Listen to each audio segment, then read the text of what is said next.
You mentioned genetics. Yes. So someone can actually inherit it from. Yes, it is their parents. hereditary. Yes. Okay, that's new. Yes. Never heard about that. And you mentioned something about retrogressive menstruation. Can you tell us a little bit what that is all about? Okay, this theory suggests when menstruation, some of the menstrual blood flows back. Okay, interesting. It flows back. Flows backwards. Okay. Okay. You see, like, okay, for example, let me just make it this way. Normally, we have our pads, right? Yeah. And the blood flows towards the pads, Yes. to the vagina and out. Yes. But now, in this case, it doesn't flow that direction. So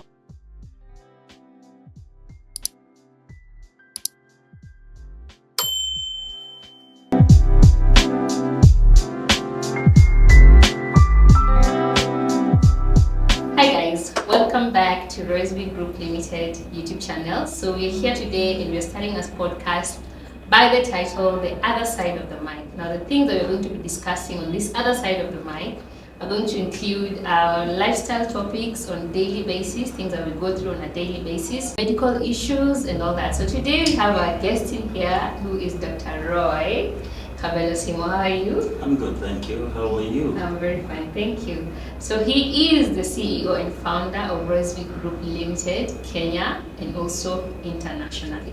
So today he is a doctor by profession, a gynecologist for that fact, right? So today we are going to handle a very interesting topic that people have been really worried about in the recent years, and that is endometriosis. Can you take us through?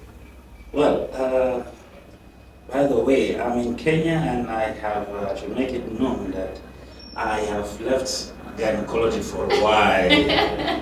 And it's something that I really want to make it clear because I've been practicing for quite a while, but in Kenya I'm not doing gynecology. I am doing more psychology, but it doesn't stop me from time to time glance through my old notes and then be able to tell you exactly what this is and how to do it. And if there are questions which I can help with and answer, then I can. I don't mind doing that. And what is endometriosis? Put it in a plain language that everyone can understand. Okay. I'll say it this way. Endometriosis is a medical condition, okay, where tissue similar to the lining of the uterus, okay? It is definitely called the endometrium. It grows outside the uterus, okay? Yeah. That is what it is. But now it is this abnormal tissue growth can occur in the ovaries, on the ovaries itself. And not just that, the fallopian tubes, the outer surface, and even the outer surface of the uterus, and even other organs in the pelvis. Okay? And it causes pains during menstruation, and may lead to a lot of fertility issues. Okay. So that is just what it is. Oh, that's what endometriosis That's is. just what it is. Okay. And now you also asked a question, what causes it? Yes. What's There are a lot of things that could cause it. You have the retrograde menstruation, which is one thing that could cause it. You have the embryonic cell transformation. Okay. First of all, let me make it clear. I am more French speaking Okay. than English, so I will translate for you. I am just making sure that my English is good. come out good. Okay. Yeah. So, embryonic cell transformation, you have the immune system disorder, you also have surgical scars, you have genetics, you have hormonal imbalances. Those are some of the things that cause it. And while we continue, I will explain.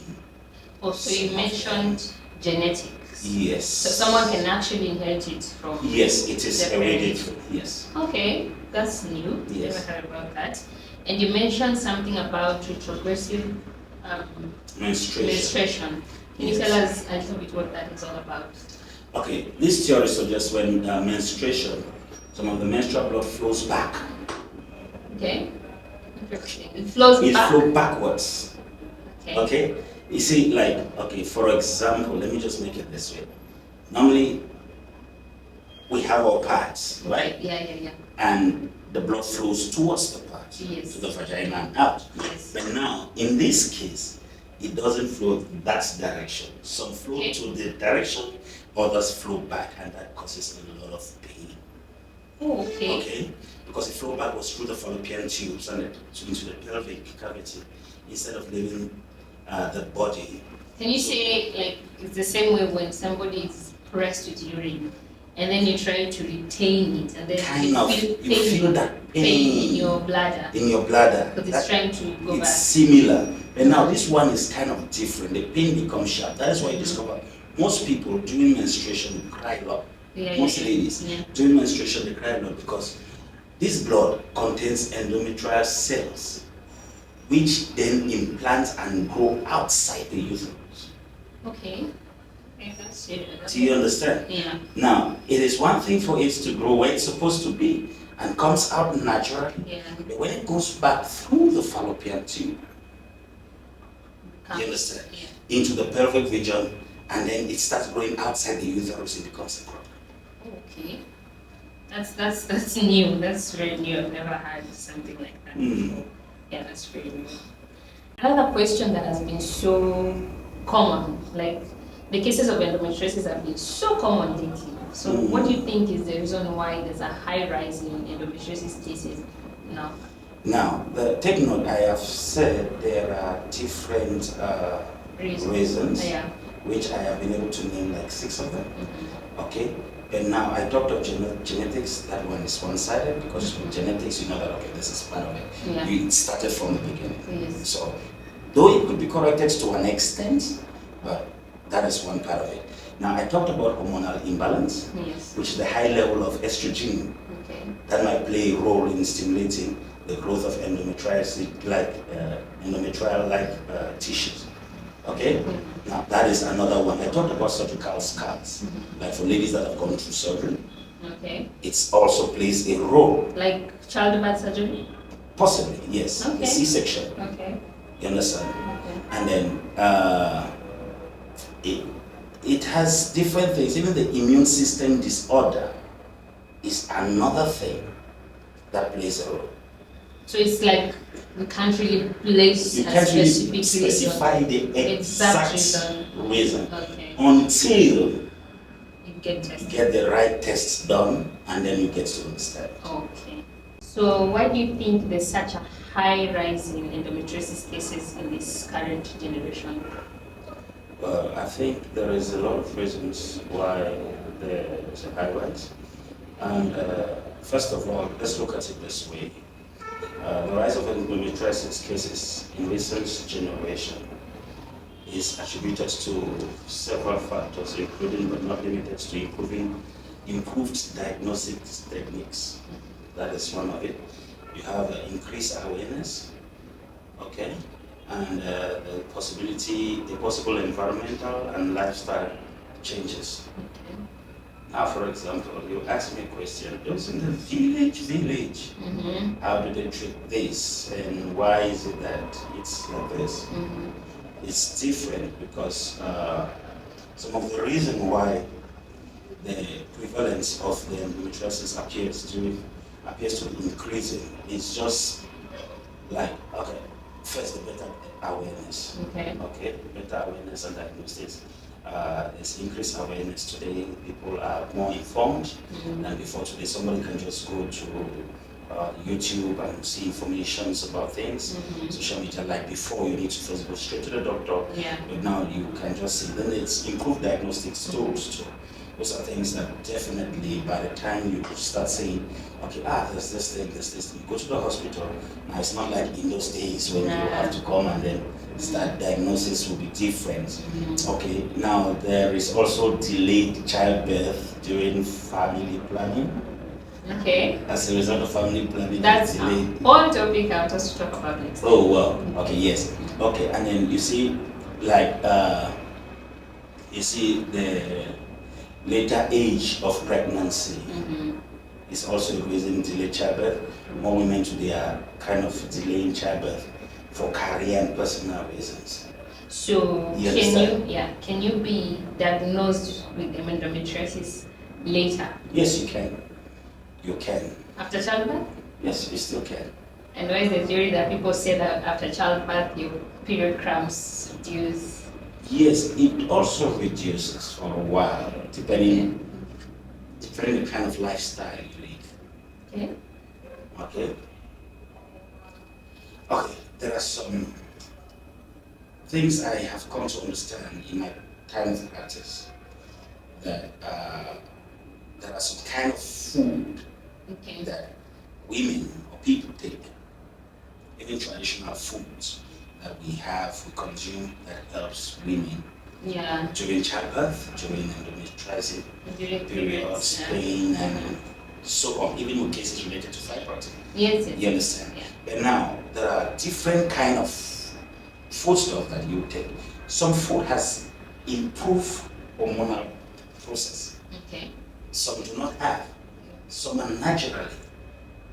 You understand? Yeah. Now, one thing while we get deeper into this topic, I think I'm going to talk a little about some kind of foodstuff nutrition you should take as a person and avoid also to take in as a lady, because sometimes they have after effects Yeah. in the system, especially chemicalized processed food.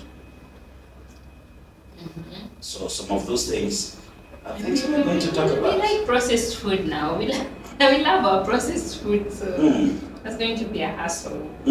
Yes.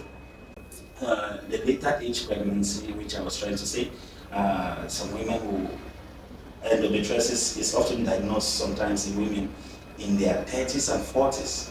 You Yeah. can imagine how long, and it can affect fertility. Because yeah, at this period of time, they are trying to, let me just keep it and follow my career. Okay. And then at the age of 30, 40, they start thinking, oh, it's getting late, so let me just do something. At that time, you can see that that's when it's diagnosed. Then longer exposure to menstrual cycle too is another thing. Sorry. Longer exposure to menstrual cycle. Yes, longer exposure to menstrual cycle. Okay. The modern lifestyle where pregnancy is delayed or fewer children are born means women experience more menstrual cycle. so we should give back more. You understand? Now, you see, let's look at it this way. In those days, our parents used to have 5, 10 children. 13. Okay. My mom had 13. Oh, wow. Yeah. I am a seed from a very large family. So, now, in the case of that, you don't have much time to say, okay, to have your periods. Yeah. Because after 1 year, Another one comes in after another year. So, by the time you discover that, okay, even endometriosis at that time is telling you, hey, but I don't want to go into There's no this blood anymore. to waste. At this time, there's no blood to waste. You understand? Yeah. So that's just That's to really make a joke. interesting. But now, those are some of the reasons. And then there's also the environmental factor. Okay. Exposure to environmental toxins is one thing. You know, there's a growing concern in the exposure of environmental toxins, like dioxins. I don't know if you've heard of that. The pesticides and the endocrine disruption chemicals. Are you familiar with that? So, those all may contribute to the rise of endometriosis. Okay. Okay? Yeah. They may contribute to the rise of endometriosis, and then you kind of see that it can affect the hormone regulation in the immune system, Okay. potentially increasing the risk of developing endometriosis. Okay. You have industrialization and pollution. It's another thing that could cause this to happen. Oh, wow. You understand? Yeah. Yeah, so you know there are a lot of pollution sometimes. When you stay like in industrial areas and there's a lot of gas, you don't know what causes those gas to flow and those gas spread. Okay? That's biopollution, and that alone can also cause things. Then there is also the lifestyle change. So there are a lot of reasons There's a lifestyle change, diet and physical inactivity. Inactivity. Yes. Lack of exercise. Diet and physical inactivity. Modern dietary patterns, including increase of consumption of processed food. Okay. Like I said, high sugar and high fat diet, okay, have been associated with inflammation, which may exacerbate conditions like endometriosis. High stress level also is another thing. Okay. Stress also. High stress level. Hey, when you're stressed, a lot of things happen. True. Yes. Your physical body. Yeah, a lot happens. A lot happens when you're stressed. Yeah. So it's another thing. You stand a risk of reproductive issues. Okay. Endometriosis is part of it. Okay, that is okay. So at this point, it's just like God help me. Immune system and autoimmune disorder. Okay. Do you have a question with that? Oh, autoimmune disorder. What is Immune that? system and autoimmune disorder. Autoimmune and immune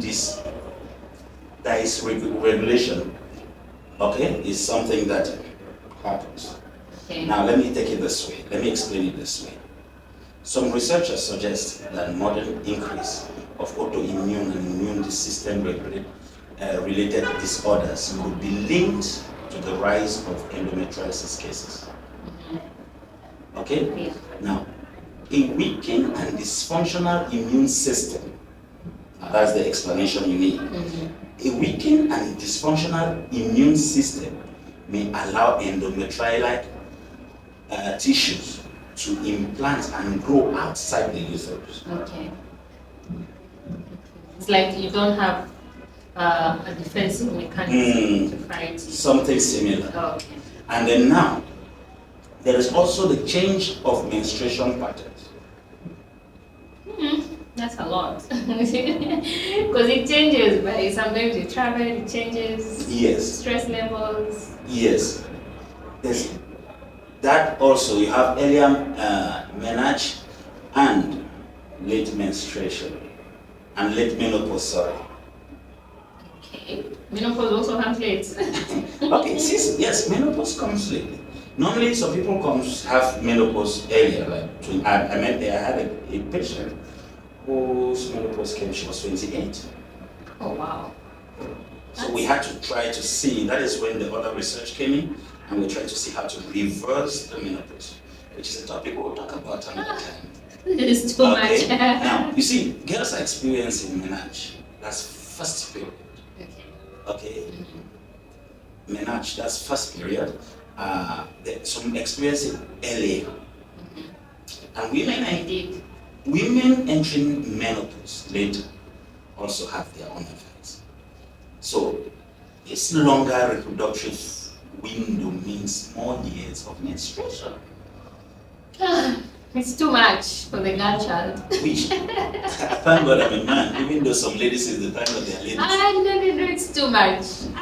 It's too, when I now look at it, I'm like, oh, there's no such peace. It's more of God sort me out. So for us to really work on time to meet up on some things, okay? Yeah. I would just like to take it easy, but a little faster. Yes. If it's okay with you. No, if they have questions, you can write your questions. You can answer them in the next session. Okay. Now, you have cases of genetic predisposition. Yeah. Okay. That's family history. Okay. Now, you see, there is a lot of system or families. There are a lot of families that have this genetic component and endometriosis. And with increased awareness and diagnosis, more women with family histories of this condition are being identified earlier in life. Yeah. You understand? There's change of health care access. That is improved access to health care. You asked for reasons why, so I am just giving you some. Yes, it's okay. Yes, so now there are more hospitals in the world, there are more clinics, there are more access to the internet. Knowledge, yeah. And knowledge is expounded, yeah. So it gives it an opportunity to. So I feel so bad for our parents, right? So they took it all in, the pain, and like it's normal, it's just cramps. Uh, But I feel like in the ancient days, I wouldn't it was say too that. much. I wouldn't say that. Instead, I feel bad for our generation. Yeah. You ask me why? Why? Because in the days of our parents, there were less chemicalized processed food. Oh yeah, true. That is one. It is true they didn't have a lot of hospitals, but take note, especially in the African context, we had access to traditional herbal solutions. Yes. And those herbal solutions didn't come in with a lot of context of chemicals. They didn't even have chemicals. Yeah. They were natural. Pure So at that point in time, there were less exposure.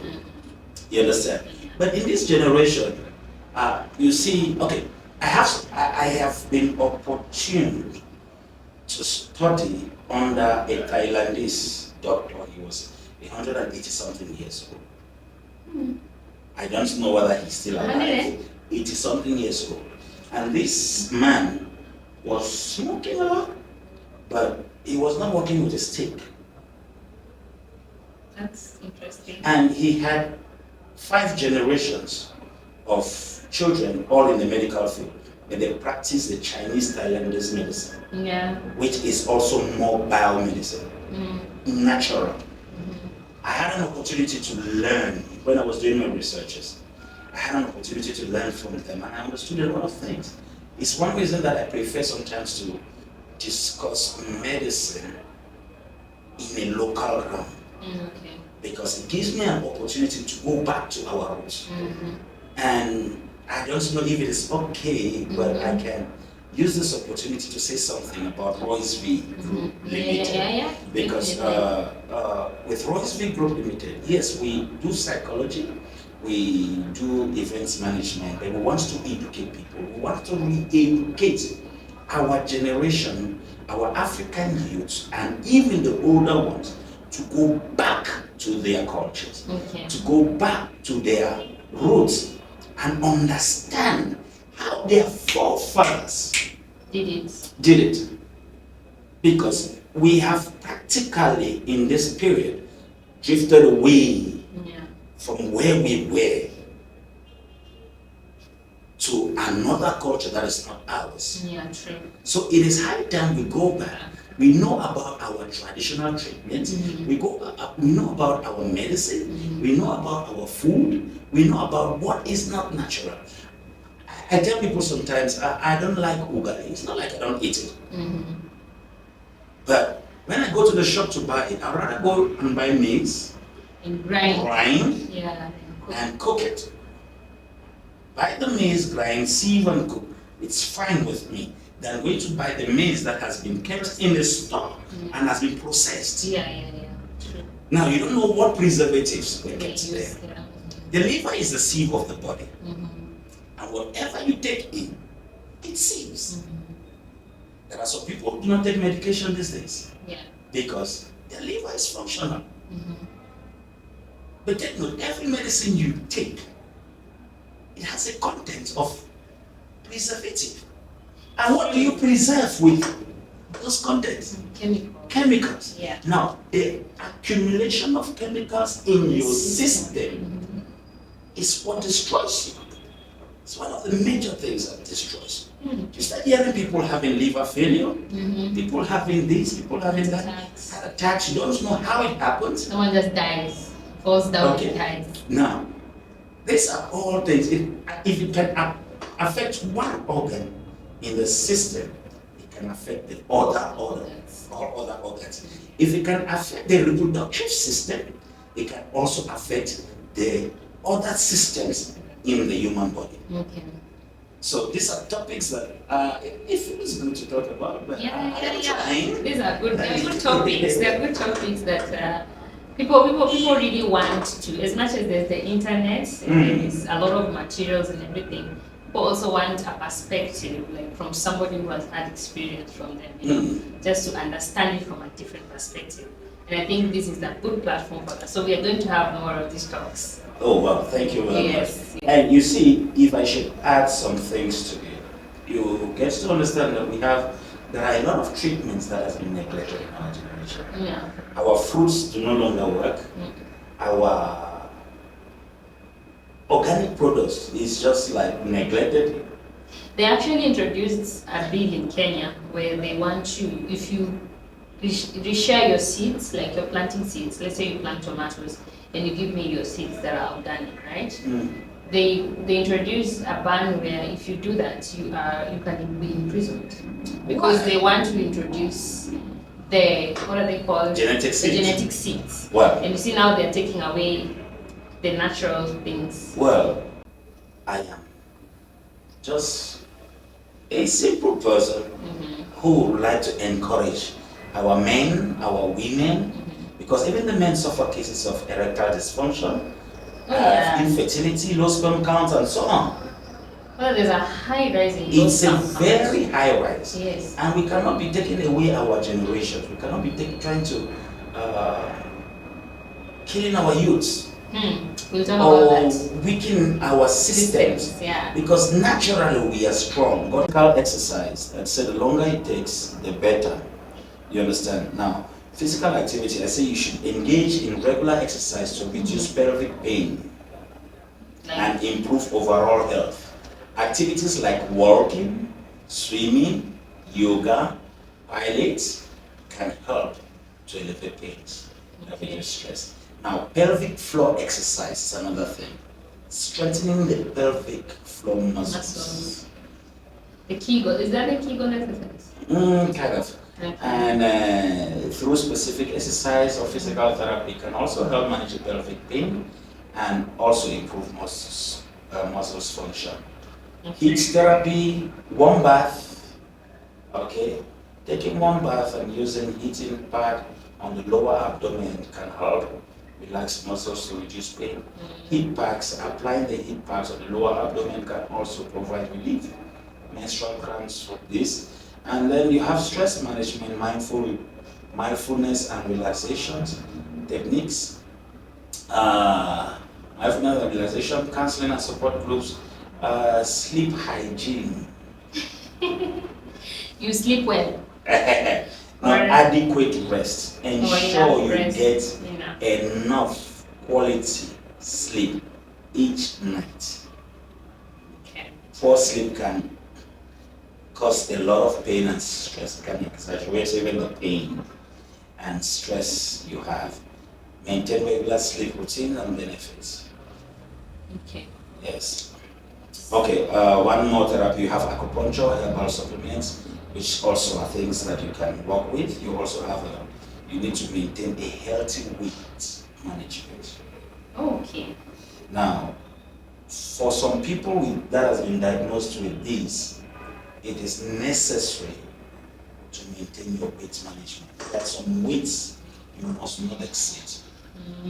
Yes. And then you avoid environmental toxins. Okay. Avoid staying in places where the environment is not clean. good. The air is not breathable. Okay, you avoid it. You do regular medical checkups is necessary. Okay.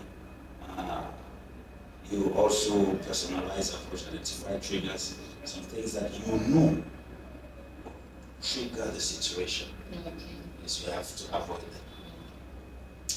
So how does endometriosis impact daily life?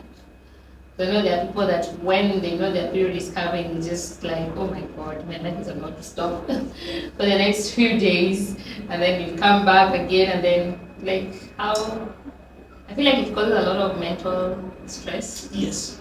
You see, endometriosis can significantly impact daily life activities, influencing various aspects of physical, emotional, social well-being. Okay? You see, the severity of the impact often depends on the extent of the condition and the individual symptom. Okay. You understand? Yeah. Now you may ask me how does endometriosis affect a daily life? First, I'll give you points. One of which is the physical pain and discomfort. Yeah. Just like what you said. Some people will come to you and tell you, ouch, oh, doc, I can't. And when they talk, you see, so I cannot. It's painful. You understand? Yeah. Just exactly as you explained it becomes difficult for the person to understand that, okay, this is how it is, this is what I do. Okay? And it becomes, the pain becomes excruciating. Yes. So now you have chronic pain, you have menstrual pain, you have pain during intercourse. Those are some of the things. Now you see, some people, okay, I'll talk that later. Digestive issues too. Okay? Symptoms like bloatiness, diarrhea, constipation can also disrupt the daily routine of that and activities of the bloating and the diarrhea and the constipation. Is it different from, because even in regular periods there's constipation, there's diarrhea, there's now with endometriosis, does it come on a day even after your periods or after? It depends. It depends. And it is not different. But the thing is, sometimes you can limit because of the kind of intake you ingest. Okay. You understand? Now you have impact on your work and productivity. You discover that you can't go to work because of this, and then you discover your productivity is reduced. When you were supposed to stay on your laptop for 1 hour, then the other hour you just want to just sleep and hug your pillows for that. So productivity is reduced. You also have emotional and mental health challenges. You understand? Stress and anxiety, always asking yourself, oh, why me? Why am I not like this other person who does this and that? You also have cases like depression. It happens. You understand? You can be depressed because of that. And then you also have a body image issue. You understand? Where the physical symptoms and changes can also associated with the endometriosis, such as the weight change, the abdominal bloating can also affect self-esteem of the body and body image. So those are some of the things. You have social and recreational activities, social limitation. Because of that, you cannot go out to hang out with your girls, to hang out with your friends, or to go out for program because you are scared that this will happen. You also have social stigma, often visible nature, when all those things, they count. You have fertility concern also, impacts on family planning, treatments and consultations, all that, financial impact, I don't have money for this, medical expenses, lost incomes, sleep disruption. Because sometimes you even want to sleep, but the pain won't let you sleep. It's something, and I really say kudos to women. You guys are strong, huh? Yeah, we are very strong. Yes, you are. And you have exercise restrictions, because that is some of the things. I'm just giving you quick points so that you understand. Now you have some coping strategies. You have to learn how to manage pain. Okay? You have to learn how to manage pain, the workplace adjustment. You need to see how you can be flexible, support network. You need to seek support from family, friends, or support groups that can help you. You have mental health support, professional counseling and therapy. And yes, I do professional counseling too. Yes. Just in case. And therapy. And therapy, yes, both for male and female. Yes. Thank you very much. Yes. So with all that, I think I have answered your question. Yes. So can it be managed in non-surgical approaches? Yes, it can. Okay. It can. It can often be managed with non-surgical approaches, especially for those with mild and moderate symptoms. And if they are mild, is there a way you can prevent them from escalating? Yes. There is a way. The lifestyle symptoms. Okay. The lifestyle changes that you have to use. Okay. Yes. All right. So on to our last question. What role does diet and nutrition play in managing endometriosis symptoms? I know we've talked so much about diet. Yes. We've talked so much about processed food and all that. But is there like a specific role that can actually, if you really avoid this, you're good? Yes. You're looking for food with high health that will not affect the digestive system, leading to symptoms like bloating. You see, for example, for me as a person, if I take food, like if I take like some kind of milk, after a while, I become bloated. Oh yeah. You understand? I understand. Now, if some people take like dairy products from time to time, you can easily be bloated. Sometimes bloatedness is not like it's just gonna, but it's a gradual process, and because the fermentation process goes in the system, at that point you bloat. So it can affect. If you can reduce those kind of food, it's also good, and you can put it. When you have strategies, I have some diet strategies to manage. You have incorporating like fruits and vegetable rich in antioxidants and vitamins, combat inflammations. Okay, you have omega-3 as I mentioned before. You have the whole grains. Those are all things that the food they will help a lot. Then you limit pro-inflammatory food, processed food, refined sugar. Okay, you balance hormone with diet. There are different foods that you can use. Healthy fats. Okay, healthy fats such as avocados, nuts, and olive oil support the hormonal balance. Thank you very much. That was a very profound topic, and it's wide. We cannot finish these topics in one sitting. No, you can't. So if you have any questions regarding endometriosis or any other health issue that you're going through as a man or as a woman, please write them down in the comment section, and we'll be sure to handle that on our next topics or on our next sessions with Dr. Roy here, when he's still available here in this country. I understand that at some point he's not be there, but we will still get him. So yeah, thank you so much for watching and tuning in. Please remember to subscribe. Don't forget to subscribe and like, comment, and share this video. So we'll see you on the next one. Bye.